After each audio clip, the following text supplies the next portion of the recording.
દીપાવલી ગામના જયંતિભાઈ વાલાભાઈ કોલડિયા દ્વારા એક અમૂલ્ય ભેટ આપેલી છે। પક્ષીઘર એટલા માટે મને તેના યોગદાન માટે એક પંક્તિ યાદ આવે છે। દાન દયા અને દાતારી માન મર્યાદાના મોભી ના વાવેતર ના હોય સાહેબ, એ તો વારસામાં મળે જ છે।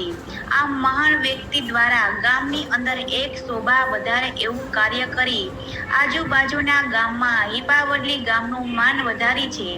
આજે ગામના લોકો દ્વારા પક્ષીઘરનું લોકાર્પણ કરવામાં આવ્યું છે, જેમાં ગામના તમામ લોકોની હાજરી હોવાથી આ કાર્યનું સુંદર આયોજન થયું છે અને બધા ગામના લોકો દ્વારા જયંતિભાઈનો આભાર વ્યક્ત કર્યો છે।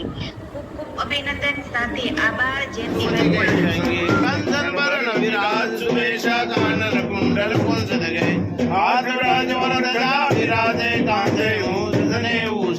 शंकर सुवन केसरी नंदन तेज प्रताप जगबंदन विद्यावान साधुर राम काज करिबे को आतुर को रसिया राम रत सीता मन रसिया सूक्ष्म रूप दर्शि दिखावा विकट रूप धरि राम लगावा भीम रूप धरि राम सवारे नाम चंद्र के काज सवारे लाय सजीवन लखन दिवाए श्री रघुवीर हर्षित उराए रघुपति की नहीं बहुत बड़ाई तुम भरत संभाई सहस मदन तुम रोज सदावे कैसे पतिकंठ लगावे सनकादिक ब्रह्मादि मुनीचा नारद शारद सहित जम कुबेर दिगपाल